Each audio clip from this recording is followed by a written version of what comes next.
Hello YouTube, welcome to the first edition of Treats by Tatum, which is going to be the baking segment on my channel. I have always had a passion for baking since I was little. I actually have a baking Instagram, which will be linked down below.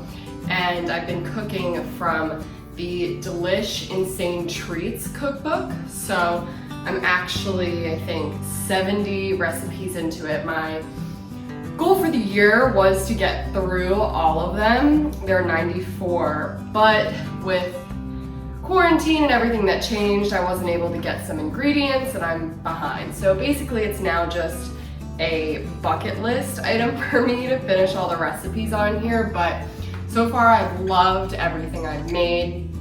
And now I'm making the Levain Knockoff chocolate chip cookies. So the Levain cookies are chocolate chip cookies that are very large and famous because in New York there's a shop and apparently they're just the best chocolate chip cookies in the world. So we're trying to recreate them here. To start, all we want to do is line 2 baking sheets with parchment paper. So now in a medium bowl, I'm going to whisk together both my cake flour and my all-purpose flour with the baking soda, baking powder, and salt. So first we want to do our all-purpose flour. And just a little trick that I have learned through time, when we're measuring flour, we don't want to scoop into the container that it's in because that will pack it in more and then you'll have a denser cookie, and you don't really want to do that. You want to follow the directions. So if you have a scale, you can weigh it out, but personally I just use a spoon and spoon it out into the cup so we're not packing anything in there. And then we just want to level it off because baking is an exact science. So there's my first cup. Now we're gonna level off the second cup. So I just use a knife to make sure it gets into all the nooks and crannies and it'll level just right evenly across. Get that in our medium bowl, and now we're done with the all-purpose flour.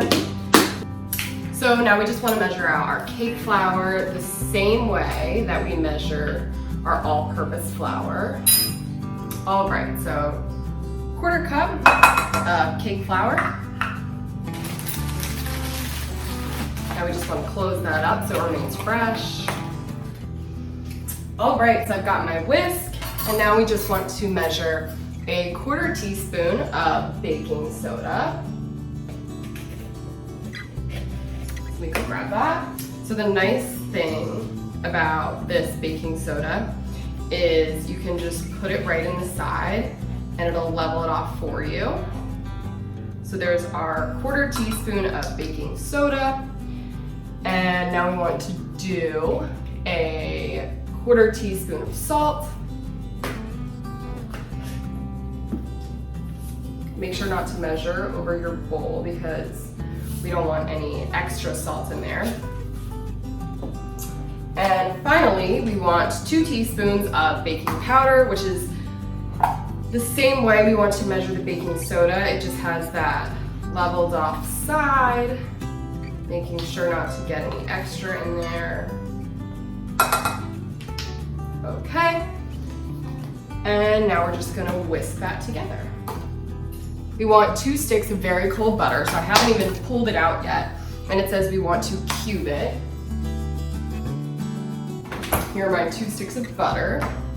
And I'm just going to unwrap them. All right, so now that they're unwrapped, we just want to cube them up, which will make it easier whenever we're using the electric mixer.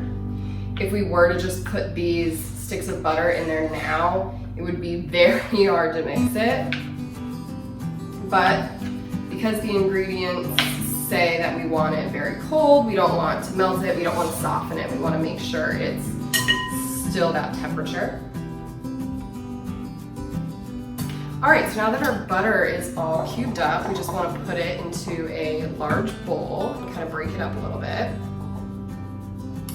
And then the instructions say beat butter on low speed until cubes lose half their shape, 30 to 45 seconds.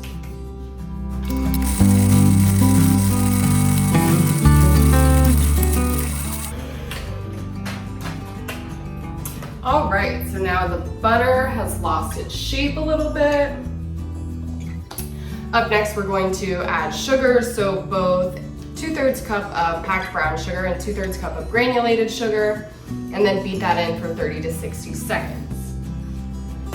So we have our 2/3 cup here, and sugar's different than flour, so we don't need to use the spoon method here. Just gonna get that in there.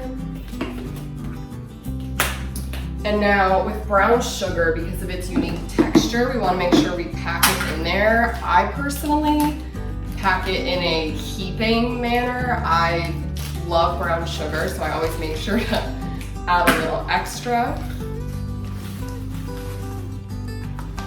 So you just kind of put a little bit in and pack it as you go. You don't really want to just pack at the end because it's not as much. All right, so now the brown sugar is heaped, and we're gonna throw that in there. And now we're going to cream it all together. Okay, so now that we have creamed together the butter and both sugars, we are going to add our dark chocolate and the walnut. So we want to measure out 2 cups of dark chocolate, which is the entire bag. And then we want to do 1 cup of very coarsely chopped walnuts. So for me, the walnuts that I bought are just chopped. They don't seem super coarse. So I'm just gonna put some on a cutting board and give them just a rough chop just to get them into smaller pieces. All right, so now we're just gonna add 1 cup of our coarsely chopped walnuts, and we're just gonna give this a stir. All right, so now that that's all mixed up, I mean, that's gorgeous right now. We don't even have the flour and all the stuff that's gonna make it rise in there. So what we're gonna do is just gradually add this into there. All right, so now that we have all of our ingredients mixed together, just going to use a large cookie scoop because these cookies are going to be very big, and put them onto our parchment paper. So now I'm just actually doubling each of the cookies because it says we're supposed to have 8, and by the way I was thinking I was going to have more like 16. So I'm just going to double that up, and now I'm just going to roll them into balls, and here we have the massive balls of dough, which we are going to freeze for 1.5 hours. So now we have our frozen dough balls, and we're just going to place a cookie sheet upside down in the oven, and then place the frozen sheet on top.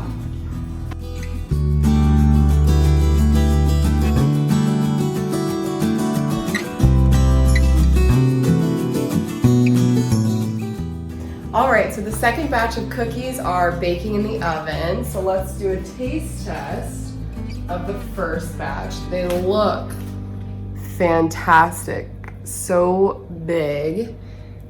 And let's see the inside and give it a taste test. You can really taste the bitterness from the dark chocolate and the cake-like texture that was created by the cake flour. Thanks for tuning into this episode of Treats by Tatum. Don't forget to subscribe and comment on this video, and like it too. Thanks!